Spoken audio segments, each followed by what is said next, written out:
Hello and welcome to the future coaching. The future coaching में आप सभी का स्वागत है। स्टूडेंट्स, आज हम सॉल्व करेंगे GS practice set ancient history. As you know, ये आपके बहुत सारे एग्जाम्स के लिए इम्पॉर्टेंट है। As you know that UP police के exams are coming and as well as Delhi police के एग्ज़ाम जो हैं वो, plus if you can see कि एसएससी भी अपने वेरियस एग्ज़ाम कंडक्ट करा रहा है and it is also helpful in your UP PCS preparation. तो आइए शुरू करते हैं। फर्स्ट क्वेश्चन है, the university of Nalanda was setup by which Gupta ruler. Hindi में मैं इसे ट्रांसलेट कर देती हूँ। नालंदा विश्वविद्यालय किस गुप्त शासक ने बनवाया था या उसका निर्माण किसने करवाया था? तो first of all you should know what is Nalanda university and where it is. Nalanda university जो है ये स्टूडेंट्स रिसेंटली प्रेजेंट में ये बिहार में लोकेटेड है। और बिहार उस समय मगध एम्पायर का पार्ट था। लेटर ऑन ये गुप्त एम्पायर का भी पार्ट रहा है। और जो गुप्ता एम्पायर में ये कैपिटल रहा है गुप्ताज की, पाटलिपुत्र। ठीक है, तो इसका एंशियंट नेम पाटलिपुत्र था। और इसका जो सही आंसर है वो है कुमारगुप्त। जो नालंदा यूनिवर्सिटी है ये कुमारगुप्त ने सेटअप करवाई थी। और ये जो यूनिवर्सिटी है लेटर ऑन इसको, जब हमारे यहाँ पर अरब इन्वेजन्स हो रहे थे तो एक इन्वेडर आया था, कुतुबुद्दीन ऐबक ने जब दिल्ली सल्तनत की यहाँ पर स्थापना की थी तो उसने अपने एक जनरल को भेजा था जिसका नाम था बख्तियार खिलजी। तो बख्तियार खिलजी ने नालंदा यूनिवर्सिटी को डिस्ट्रॉय कर दिया था, वहाँ पर हमला किया था। और अब नालंदा यूनिवर्सिटी के जो हैं सिर्फ रूइंस बचे हैं। और ये जो नालंदा यूनिवर्सिटी है ये एक इस समय जो हॉस्टल प्लस स्टूडेंट्स की जो फैसिलिटीज़ अवेलेबल होती हैं ऑल द यूनिवर्सिटी में, वो सभी यूनिवर्सिटी जो है वो नालंदा यूनिवर्सिटी में अवेलेबल थी। यहाँ पर एंट्रेंस टेस्ट होता था, जैसे कि अभी एग्ज़ाम कंडक्ट कराने के लिए यानी कि आपको एडमिशन लेने के एंट्रेंस टेस्ट देना होता है, सेम ऐसे ही आपको यहाँ पर अगर एडमिशन चाहिए होता था तो स्टूडेंट्स को एंट्रेंस टेस्ट देना पड़ता था। तो नालंदा यूनिवर्सिटी जो है ये प्रेजेंट डे बिहार में है और ये यूनेस्को वर्ल्ड हेरिटेज साइट है। स्टूडेंट्स, इसको याद रखिएगा कि ये एक यूनेस्को वर्ल्ड हेरिटेज साइट है एंड इसकी स्थापना कुमारगुप्त ने कराई थी। तो इसका एक बार एक्सप्लेनेशन देख लेते हैं। तो करेक्ट आंसर जो है कुमारगुप्त, नालंदा यूनिवर्सिटी का जो निर्माण करवाया था वो कुमारगुप्त ने करवाया था। The university of Nalanda was establish by at Badgaon Bihar. ये 5th सेंचुरी के आसपास में बनी थी और ये उस समय जो रूलर थे वो कुमारगुप्त थे। ठीक है, तो बढ़ते हैं अपने नेक्स्ट क्वेश्चन की ओर। नेक्स्ट क्वेश्चन है, in which rock edict Ashoka mentioned every human is my child. कौन से रॉक एडिक्ट में, या रॉक एडिक्ट को हिंदी में कहते हैं शिलालेख, तो कौन से शिलालेख में ये लिखा हुआ है कि प्रत्येक मनुष्य मेरा बालक है या प्रत्येक मनुष्य मेरा चाइल्ड है? ठीक है, तो ये बात कहाँ पर लिखी हुई है, कौन से रॉक एडिक्ट में ये अशोका ने लिखवाई थी? तो एज यू नो कि Ashoka the great was the great ruler of the Mauryan empire. और अशोका जब कलिंग वॉर में थे और कलिंग वॉर जैसे ही ख़त्म हुआ तो वहाँ पर जब उन्होंने देखा कि बहुत सारे लोगों की डेथ हो गई है, उस युद्ध में बहुत सारे लोग मारे गए थे, तो उसकी वजह से उनका हृदय परिवर्तन हुआ और उन्होंने बौद्ध धर्म अपना लिया था। स्टूडेंट्स, ये बात आपको पता ही है कि अशोका ने बौद्ध धर्म अपना लिया था और उन्होंने फिर जो हिंसा है वो त्याग दी थी और वो नॉन वायलेंट हो गए थे। ठीक है, उन्होंने नॉन वायलेंस यानी कि नो वॉर, अब वो नो वॉर पॉलिसी पर आ गए और उन्होंने फिर उसके बाद से जो बौद्ध धर्म या बुद्धिज्म जो है उसके प्रचार प्रसार में अपना पूरा जीवन लगाया था और उन्होंने अपने शिलालेखों पर भी लिखवाया है। और ये कौन से शिलालेख में है, इसका जो सही आंसर है वो है, तो करेक्ट आंसर है मेजर रॉक एडिक्ट 5th। ठीक है, एक बार फिर से उसी स्लाइड को देखेंगे कौन कौन से ऑप्शन हमारे पास है। ऑप्शन ऑप्शन ए है, that is major rock edict 5th, major rock edict 4th, major rock edict 6th and major rock edict 7। कौन से रॉक एडिक्ट में उन्होंने लिखवाया है? तो इसका करेक्ट आंसर है मेजर रॉक एडिक्ट 5th में उन्होंने ये बात लिखवाई है। तो in the major rock edict 5th Ashoka mentioned every human is my child. उन्होंने उसमें कहा है कि प्रत्येक मनुष्य मेरा चाइल्ड है। ठीक है, and he had concern about the policy towards slave.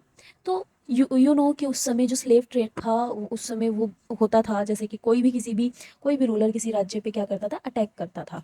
ठीक है, तो उसमें जो भी बच्चे होते थे और जो भी विमेंस होती थी उनको वो कैप्चर कर लेते थे, mainly children and plus women, उनको कैप्चर कर लेते थे और उनको एज अ स्लेव वो रखते थे अपने राज्य में, अपने काम में, जैसे भी है, ठीक है। तो वो उसको लेकर अशोका को बहुत कंसर्न था और उन्होंने अपने धम्म में जो शिलालेख है उनके, उन्होंने उसमें लिखवाया था कि every human is my child, ठीक है। तो he had concern about policy towards slave. The rock edict also refers to the appointment of Dhamma Mahamatta for the first time in 12th year of his reign. उनके year के 12th year के rain में उन्होंने पहली बार धम्म महामत्रा का यहाँ पर मेंशन किया हुआ है, ठीक है। तो चलिए आगे देखते हैं अपने नेक्स्ट क्वेश्चन को, ठीक है। नेक्स्ट क्वेश्चन है Heliodorus was the Greek ambassador of which of the following Indo Greek Kings. Heliodorus इनमें से किस इंडो ग्रीक किंग के यहाँ पर ग्रीक एम्बेसडर रहा है। तो आपके ऑप्शन है एंटियोसिडैस, निकोफोरस, सेल्यूकस निकेटर, अलेक्जेंडर और कॉन्टेस्टाइन। तो इसका आंसर है, करेक्ट आंसर है एंटीसिडास निकोफोरस। तो what is Antialcidas Nikephoros? Heliodorus was a Greek ambassador of Indo Greek king Antialcidas Nikephoros. Antialcidas Nikephoros जो था that he was Indo Greek king and उनके यहाँ पर हेलियोडोरस जो था ये ग्रीक एम्बेसडर था। और Taxila in the court of Shunga king Bhagabhadra he erected famous votive Heliodorus pillar around 110 BC near Vidisha Madhya Pradesh. तो ये जो हेलियोडोरस है ये शुंग डायनेस्टी के तक्षशिला में जो शुंग डायनेस्टी के भगभद्र किंग रहे हैं उनके कोर्ट में रहा और उसने इनके नाम पे एक पिलर एरेक्ट किया था, हेलियोडोरस पिलर, जो कि 110 BC के नियर विदिशा मध्य प्रदेश में बनवाया गया था, ठीक है। तो हेलियोडोरस ग्रीक एम्बेसडर था जो कि शुंग डायनेस्टी के टाइम पर भारत आया था, ठीक है। नेक्स्ट क्वेश्चन है The last ruler of Mauryan dynasty who was assassinated by Pushyamitra Shung, his commander-in-chief was. So, the last ruler of Mauryan dynasty, तो ये कह रहा है कि मौर्यन डायनेस्टी का जो लास्ट रूलर था वो कौन था, जिनकी जो असैसिनेटेड हो गए थे किससे, पुष्यमित्र सुंग से, ठीक है। पुष्यमित्र सुंग ने लास्ट मौर्यन रूलर को क्या कर दिया था, असैसिनेट कर दिया था और वो उनके कमांडर चीफ थे, कौन, पुष्यमित्र सुंग। तो इसका आंसर क्या है, ऑप्शन देख लेते हैं, बिंदुसार, चंद्रगुप्त, बृहद्रथ और सुशीमा। तो इसका करेक्ट आंसर है बृहद्रथ। तो बृहद्रथ जो है ये लास्ट मौर्यन रूलर थे। इसका एक्सप्लेनेशन एक बार देख लेते हैं। बृहद्रथ जो है ये इंग्लिश में आपको शायद पढ़ने में थोड़ा सा प्रॉब्लम आए क्योंकि इसका जो प्रोनाउंसिएशन है वो थोड़ा अलग है। तो ये बृहद्रथ है, ठीक है, बृहद्रथ। तो Brihadratha was assassinated in 185 BC during a military parade by the commander-in-chief of his guard, the Brahmanic general Pushyamitra Shung, who then took over the throne and established Shung dynasty. तो बृहद्रथ जो कि लास्ट मौर्यन रूलर थे, इनकी जो हत्या है वो पुष्यमित्र सुंग ने कर दी थी। और उसके बाद पुष्यमित्र सुंग कौन थे, ये इन्हीं के कमांडर इन चीफ थे, ठीक है, बृहद्रथ के कमांडर इन चीफ थे और ये मिलिट्री परेड में थे और इन्होंने इनकी हत्या कर दी थी। और बाद में पुष्यमित्र ने शुंग डायनेस्टी का स्थापना की थी, ठीक है, शुंग डायनेस्टी की स्थापना की थी। और बृहद्रथ पर क्वेश्चन आ जाता है कि कौन थे, तो he was the last Mauryan ruler और शुंग डायनेस्टी ने उनको असैसिनेट करके उनका जो राज्य था वो ले लिया था, ठीक है, थ्रोन पर वो बैठ गए थे और उन्होंने शुंग डायनेस्टी की स्थापना की थी, ठीक है। अब नेक्स्ट क्वेश्चन देखते हैं अपना, that is Acharanga Sutra is associated with which of the following religion. Acharanga Sutra किस रिलीजन से संबंधित है, किस रिलीजन से, किस धर्म से संबंधित है। तो आपके ऑप्शन है जैनिज्म, ऑप्शन बी है बुद्धिज्म, सिखिज्म या अयावझी। तो इसका आंसर देखते हैं और एक्सप्लेनेशन के साथ देखते हैं। तो आचारंग सूत्र जो है ये जैनिज्म से रिलेटेड है, ठीक है, आचारंग सूत्र जो है ये जैनिज्म से रिलेटेड है। तो इसका करेक्ट आंसर जो है वो है जैनिज्म, ठीक है। अब आचारंग सूत्र जो है ये जैनिज्म से रिलेटेड है। इसी के साथ साथ Acharanga is the first of 12 Anga part of Agamas religious text which were compiled based on teaching of Mahavira. तो महावीर जो जैन थे, महावीर जैन, उनके टीचिंग पर आधारित है अगम्स, ठीक है, अगम्स। और अगम जो है उनका पार्ट है क्या, ये अचारंग। अचारंग जो है ये 12 जो अंग उन्होंने लिखे हैं उनमें से ही एक पार्ट है। और अचारंग जो है ये बुद्धिस्ट टेक्स्ट जैनिज टेस्ट है, sorry guys, this is related to Jainism, ठीक है, जैन धर्म से रिलेटेड है अचारंग। और अचारंग जो पहले जो 12 अंग जो बने हैं, 12 अंग जो हैं जैनिज्म में टेक्स्ट के, उनमें का ये पार्ट है, ठीक है। चलिए नेक्स्ट क्वेश्चन के आगे बढ़ते हैं। नेक्स्ट क्वेश्चन है Mundak Upanishad, the Mandukya Upanishad and the Prashna Upanishad. कौन कौन से उपनिषद है? मुंडक उपनिषद, मांडुक्य उपनिषद और Prashna Upanishad are associated with which of the following Veda. तो ये क्वेश्चन बहुत आता है स्टूडेंट्स के, मुंडक उपनिषद या उपनिषद पर क्वेश्चन श्योर श्योर से आते हैं। तो उपनिषद आपको पता होने चाहिए because these are the part of our culture और our religion and this is the part of one of the most religious ancient text in India, that is the Vedas। तो वेदों के जो सबसे पुराने ग्रंथ है उनमें से माने जाते हैं और ऋग्वेद, तो उसमें से ये मुंडक उपनिषद, मांडुक्य उपनिषद और प्रश्न उपनिषद किसका पार्ट है? ऑप्शन है अथर्ववेद, ऋग्वेद, सामवेद, यजुर्वेद। तो सही आंसर है अथर्ववेद, ठीक है। एक्सप्लेनेशन के साथ देखते हैं। अथर्ववेद टेक्स्ट इंक्लूड 3 प्राइमरी उपनिषद। अथर्ववेद में 3 प्राइमरी उपनिषद बने थे, ठीक है। 3 कौन कौन से उपनिषद हैं? Influential to various schools of Hindu philosophy, these include Mundaka Upanishad, तो मुंडक उपनिषद एम से लिख देते हैं। और मांडुक्य उपनिषद, मांडुक्य को एम और के कर लेते हैं because the Mandukya is and प्रश्न उपनिषद, और इसको पी से रिप्रेजेंट कर लेते हैं, ठीक है। तो बेसिकली 3 जो उपनिषद है किसका पार्ट है? ये अथर्ववेद का पार्ट है, ठीक है। और ऐसे भी आप याद रख सकते हैं कि जो ऋग्वेद है वो पुराना है, तो ऋग्वेद जो है ये सबसे अर्लियर वेद है, सबसे प्राचीनतम वेद है, तो इसका तो ये पार्ट हो नहीं सकता है। बाकी वेदों का रिलेशन जो है वो मंत्र से और बाकी चीज़ों से है, तो अथर्ववेद ही है जिसका उपनिषद से संबंध है, ठीक है। चलिए नेक्स्ट देखते हैं। Shankara related to which of the following. Shankara या जिनको हम शंकराचार्य के नाम से भी जानते हैं, और शंकराचार्य शंकराचार्य, तो शंकराचार्य जो हैं वो किससे संबंधित है, यानी कौन सी फिलोसफी, कौन सा दर्शन शास्त्र उन्होंने दिया था? अद्वैत फिलोसफी, सामाख्या फिलोसफी, न्याय फिलोसफी या धर्म फिलोसफी? तो शंकरा जो है ये अद्वैत फिलोसफी से संबंधित है, इन्होंने अद्वैत की जो फिलोसफी है वो दी थी, अद्वैत फिलोसफी, ठीक है। तो नेक्स्ट आगे देखते हैं।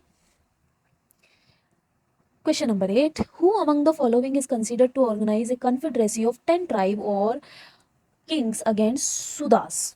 सुदास के अगेंस्ट में किसने 10 जनजातियों की कॉन्फेडरेसी जो है उसको ऑर्गेनाइज किया था? अब इसमें ऑप्शन है वशिष्ठ, विश्वामित्र, पुरु और अगस्त्य। ये सब हमारे मुनियों के नाम हैं, जो हमारे ऋषि मुनि रहे हैं, ये सब उनके नाम हैं। तो किसने 10 ट्राइब की जो कॉन्फेडरेसी है वो ऑर्गेनाइज की थी? चलिए इसका आंसर देखते हैं।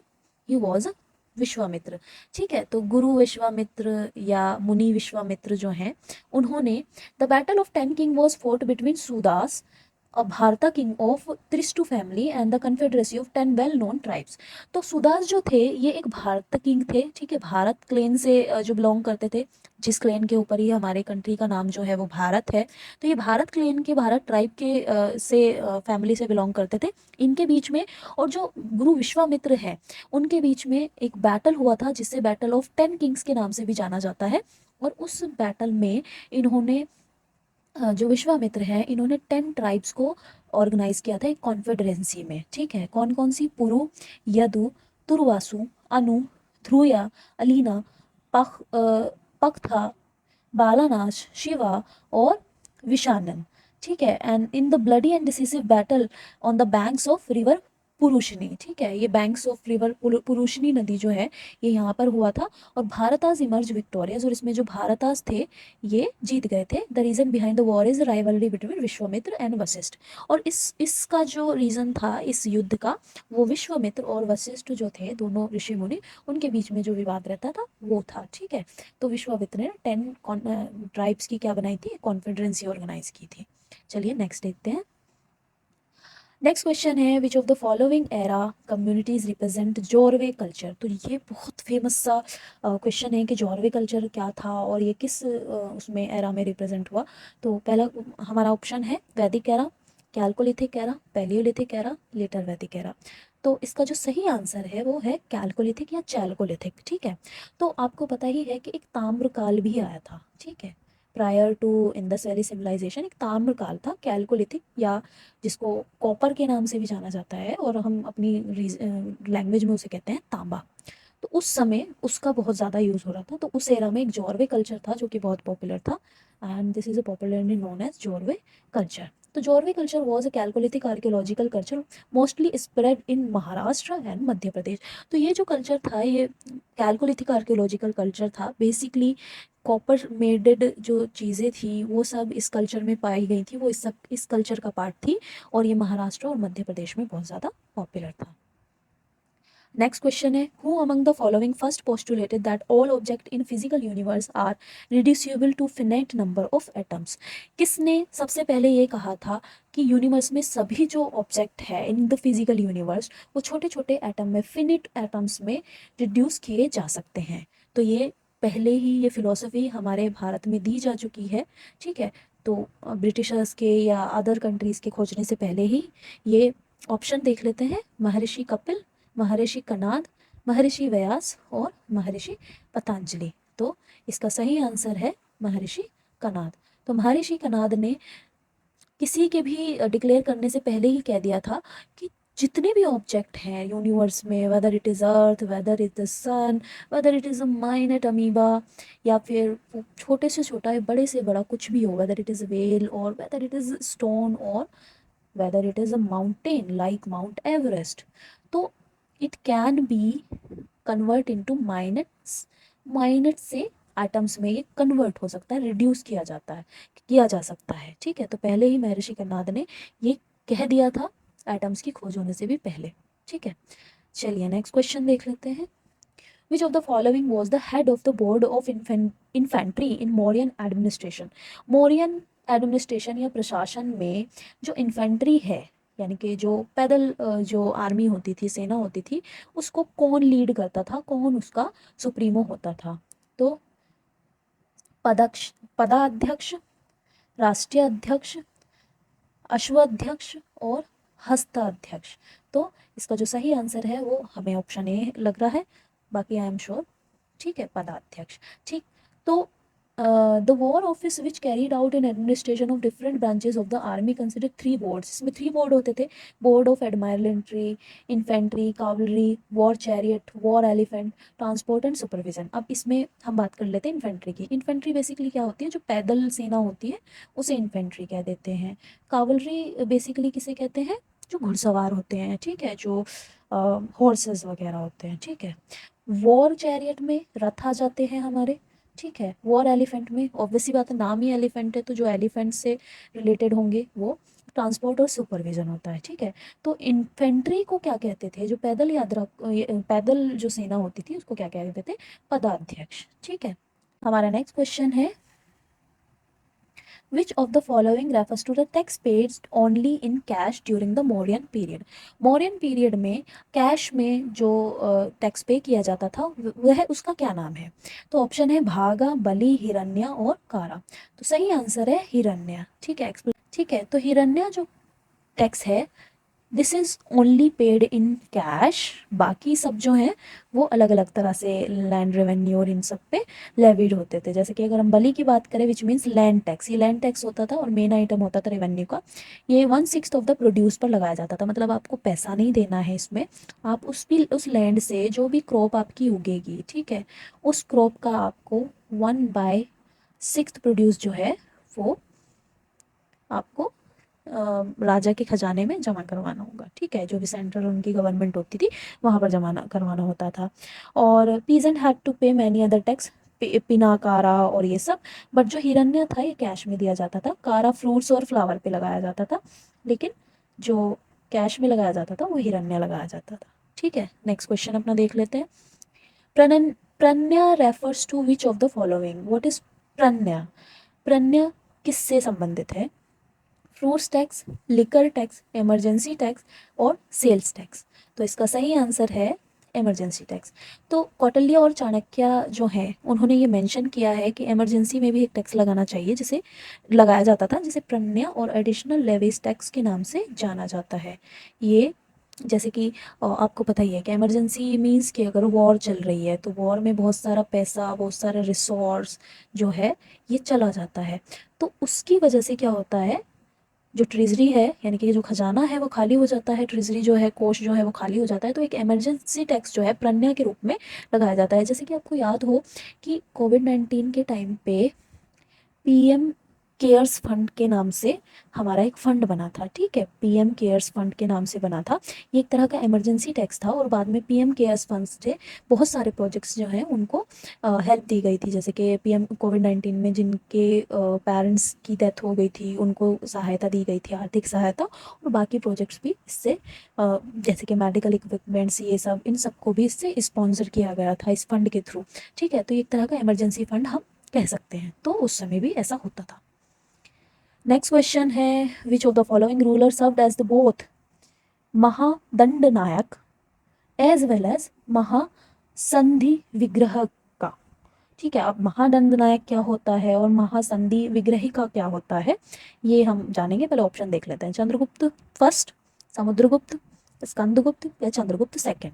तो महादंडनायक बेसिकली जज, ठीक है। इसको ऐसे समझेंगे कि जैसे अभी हमारे सीजेआई हैं, chief justice of India, honourable DY Chandrachud, ठीक है। कौन है हमारे CJI of India? He was DY Chandrachud. तो ये तो हो गए महादंडनायक, ठीक है। कि अगर ज़्यादा से ज़्यादा जो पेनल्टी है अगर वो किसी को देनी होगी तो वो डीवाई चंद्रचूड़ दे सकते हैं, ठीक है, ऐसे समझते हैं। और महासंधि विग्रही का जो होते हैं ये होते हैं हमारे फॉरेन मिनिस्टर, ठीक है, होते हैं फॉरेन मिनिस्टर। तो सही आंसर देख लेते हैं, समुद्रगुप्त। तो समुद्रगुप्त ने दोनों का रोल प्ले किया है। अब ये बात हमें पता कैसे चलती है कि इन्होंने दोनों रोल प्ले किए हैं अपने एडमिनिस्ट्रेशन में, यानी कि ये जज के तौर पे भी काम किया है इन्होंने, मतलब ये अपने यहाँ पे जो केसेस आते थे, जो भी मामले आते थे उनको भी सुलझाते थे, उसके साथ साथ संधि विग्रह का भी रहे हैं, ठीक है। तो बेसिकली हरिसेन इनके कोर्ट में रहते थे और इन्होंने हरिसेन ने इलाहाबाद पिलर इंस्क्रिप्शन लिखवाए हैं, जो कि फ़िलहाल में इलाहाबाद, जिन्हें प्रयाग प्रशस्ति के नाम से भी जाना जाता है, जिसमें समुद्रगुप्त के बारे में लिखा हुआ है कि इन्होंने दोनों पद संभाले हैं, महादंडनायक चीफ जुडिशियल ऑफिसर यानी कि जज, और महासंधि विग्रह यानी कि minister for war and peace, ठीक है। जैसे कि हमारे एक्सटर्नल अफेयर है एस जयशंकर, ठीक है। तो इन्होंने दोनों काम जो हैं वो देखे हैं। नेक्स्ट क्वेश्चन की तरफ बढ़ते हैं। हमारा नेक्स्ट क्वेश्चन है, which of the following allowed the absorption of tribal community into Brahmanical society. Tribal community को ब्राह्मणिकल सोसाइटी में किसने अलाउड किया कि मिल सकते हैं। तो ट्राइबल्स जो हैं ये ज़्यादातर जब भी हम ट्राइब्स का नाम सुनते हैं तो आपको याद आता है फॉरेस्ट, ठीक है, कि जो फॉरेस्ट में रहते होंगे उनको ट्राइबल्स कहते हैं, ठीक है। यस ऑब्वियसली ये अपने जो नॉर्मल हमारी लाइफ होती है उनसे बहुत अलग रहते हैं, इनका पूरा जो जीवन है वो फॉरेस्ट पर डिपेंड रहता है और ये ज़्यादा मिलना जुलना पसंद नहीं होता, ठीक है, वो शाय टाइप के होते हैं। तो ब्राह्मणिकल ऑर्डर में इनका जो एब्जॉर्प्शन करा था वो किस एम्पायर के थ्रू हुआ था, किस सोसाइटी के थ्रू हुआ था? Kushan empire, Mauryan empire, Gupta empire और मगध एम्पायर। तो सही आंसर देखते हैं विद एक्सप्लेनेशन, गुप्ता एम्पायर, ठीक है। तो ट्राइब्स का जो मिंगल हुआ था वो गुप्ता एम्पायर के समय में हुआ था। So during the Gupta Empire, Brahminical culture was extended to distant areas as a large number of tribal communities were assimilated into Brahminical society.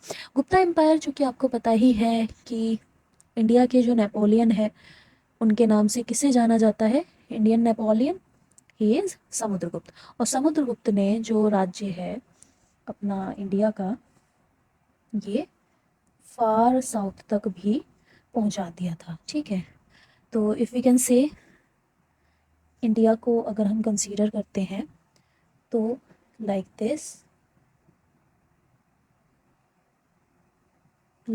This you can say. तो मगध एम्पायर जो था वो यहाँ से यहाँ तक समुद्रगुप्त ने पहुँचा दिया था। तो अगर हम इस साइड की बात करें और इस साइड की बात करें तो यहाँ पर बहुत सारी जो है ट्राइब्स रहती थी, और इसी के थ्रू जो ब्राह्मणिकल कल्चर है वो इन ट्राइब्स तक भी पहुँच गया था। ठीक है, चलिए आगे बढ़ते हैं। नेक्स्ट क्वेश्चन है, which of the following period so the emergence of tantricism. मतलब तांत्रिसिज्म जो है, तंत्र मंत्र ये वाला जो ये जब सोसाइटी में आया, ये किस पीरियड के समय में आया था? Magadh period, Gupta period, Kushan period और मौर्यन पीरियड। ठीक है, तो तांत्रिसिज्म जो है ये बेसिकली गुप्ता पीरियड में आया था। ठीक है, you know the story behind it, just know that in Gupta period Buddhism और जैनिज्म का जो है ये धीरे धीरे जो है डिक्लाइन होना स्टार्ट हो गया था। हम ये नहीं कह रहे हैं कि पूरी तरह से विलुप्त हो गया था, क्योंकि लेटर ऑन इसको पेट्रोनाइज भी किया गया है। किसके टाइम पे इसको पेट्रोनाइज किया था? किसने? हर्षवर्धन ने। ठीक है, हर्षवर्धन बुद्धिस्ट हो गए थे, उन्होंने बुद्धिज्म अपना लिया था लेटर ऑन। तो उस समय डिक्लाइन चल रहा था जैनिज्म और बुद्धिज्म का। ठीक है, एंड राइज किसका हो रहा था? किसका राइज हो रहा था? ब्राह्मणिकल कल्चर का। ठीक है, ब्राह्मणिकल कल्चर का। तो rise of brahminical culture also comes with rise of tantricism। ठीक है, तो तांत्रिसिज्म का जो उदय है वो माना जाता है कब? गुप्ता पीरियड में। The tribal element assimilated in Brahmical society. तो तांत्रिसिज्म कौन कौन वो करता था ज़्यादातर? तो ये ट्राइबल्स में होता है। ठीक है, वहाँ पे तंत्र मंत्र और अलग तरह के रिचुअल्स वो लोग करते थे, और जैसे ही उन्होंने ब्राह्मणिकल ऑर्डर जो है ये कल्चर अपनाया, वैसे ही ये दोनों मिक्स हो गए। तंत्र मंत्र ब्राह्मणिकल ऑर्डर में मिक्स हो गया, और तांत्रिसिज्म जो है ये असिमिलेट हो गया ड्यू टू ट्राइबल्स। ठीक है, हमने बताया कि गुप्ता पीरियड जो है ट्राइबल्स तक भी था, और ये ब्राह्मणिकल रिलीजन की जो प्रैक्टिसेस हैं वो तांत्रिसिज्म उसमें उसका पार्ट बन गया। ठीक है, तो नेक्स्ट क्वेश्चन की तरफ देखते हैं। I hope you understand it. Next है, at which of the following places the Bagh caves painting are located. Bagh caves painting बहुत मोस्ट इंपॉर्टेंट है, और इसके साथ साथ मैं बता देती हूँ आपको, बादामी, अजंता एलोरा, तो चूँकि यूनेस्को वर्ल्ड हेरिटेज साइट हैं तो इनसे तो क्वेश्चन आता ही है, इनकी लोकेशन पूछ लेते हैं। और यूपीएससी में तो ये पूछ लिया था एक बार कि ये अजंता और एलोरिया कौन सी रिवर के पास लोकेटेड हैं। ठीक है, तो वो भी आप याद रखना, ये वाघोरा रिवर जो है उसके पास में लोकेटेड है। तो बाग केव्स की बात कर लेते हैं, ये कहाँ पर लोकेटेड है? ऑप्शन है उज्जैन, मथुरा, ग्वालियर और सुल्तानगंज। तो आपको बस इतना याद रखना है कि यह मध्य प्रदेश में है, लेकिन इसमें आप कंफ्यूज हो जाएंगे क्योंकि यहाँ पे उज्जैन भी मध्य प्रदेश में, ग्वालियर भी मध्य प्रदेश में है। तो इसका सही आंसर है ग्वालियर। ठीक है, तो बाग केव्स जो है ये ग्वालियर मध्य प्रदेश में स्थित है।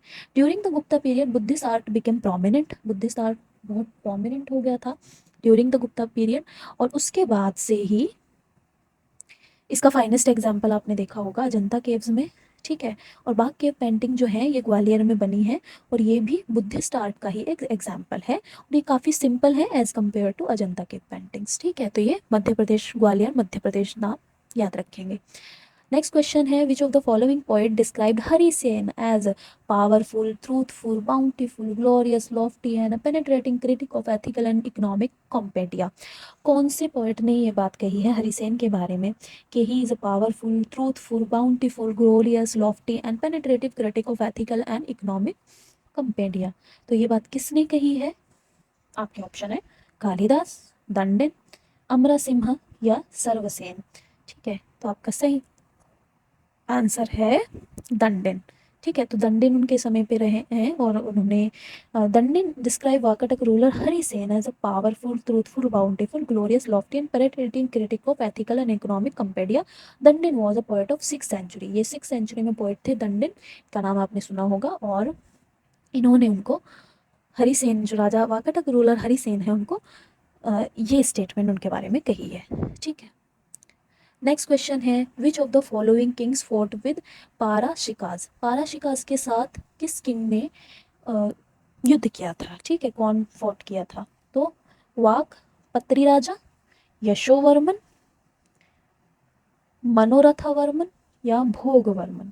ठीक है, तो आपके ऑप्शन है, और देख लेते हैं एक बार फिर से क्वेश्चन देख लेते हैं। Which of the following king fought with Parasikas. ठीक है, पारशिकाज के साथ किसने युद्ध किया था? तो आंसर देख लेते हैं Yashovarman. According to the details of achievement of Yashovarman given in, कहाँ पर इनके वो दिए गए हैं डिटेल्स, गुदावाहो में। गुदावाहो यशोवर्मन मार्च इनटू साउथ इंडिया। तो गुदावाहो जो ग्रंथ है इसमें लिखा हुआ है कि वो साउथ इंडिया तक गए थे और किंग ऑफ डेक्कन को उन्होंने हराया था सदनसी में, ठीक है। He also fought against Parasika and received tribute from region of western Ghat. तो वेस्टर्न घाट के जो राजा थे पाराशिका, इन्होंने यशोवर्मन ने उनको भी हराया है, ठीक है। तो पाराशिका को किसने हराया, यशोवर्मन ने। नेक्स्ट देखते हैं, which of the following Chalukyan king fought with Yashovarman. Yashovarman के साथ कौन से चालुक्यन किंग ने युद्ध किया था, विजयादित्य, वाकपत्री राजा, मनोरथ वर्मन और विनयादित्य, ठीक है। तो इसका एक्सप्लेनेशन के साथ देख लेते हैं, विजयादित्य। तो according to the some inscription, कुछ इंस्क्रिप्शन में लिखा हुआ है कि चालुक्यन किंग जो है Vinayaditya, who ruled from 681 AD to 698 AD of Badami, his son Vijayaditya fought with the lord of the whole world northern region के यशोवर्मन। तो यशोवर्मन से किसने युद्ध किया था, विजय आदित्य ने। और ये किसके बेटे थे, ये चालुक्यन किंग विनय आदित्य के बेटे थे, ठीक है। तो इसी के साथ ही हमारा जो स्लाइड है वो कंप्लीट हो जाता है। और इसी के साथ ही ये जो क्वेश्चंस हैं ये आपके UPSC, UP PCS, UP police and अभी रिसेंट में आने वाली है और नेक्स्ट मंथ ही है वो परीक्षाएं, किसकी, दिल्ली पुलिस की। तो ये जो क्वेश्चंस हैं, ये जीएस प्रैक्टिस सेट जो है ये आपके लिए बहुत हेल्पफुल हैं। और गाइस प्लीज़ सपोर्ट कीजिए द फ्यूचर कोचिंग को। और अगर आपको हिस्ट्री बोरिंग लगती है तो हिस्ट्री पर आपके कम्प्रीहेंसिव एनसीईआरटी बेस्ड लेक्चर जो हैं वो अब हम फ्री में जो कोर्स है वो लॉन्च करने वाले हैं online. And this will be free of cost for those students who can't afford, and it will be really helpful for those students. तो guys please just subscribe, share and like and bell icon press करना नहीं भूलिएगा। Thanks a lot.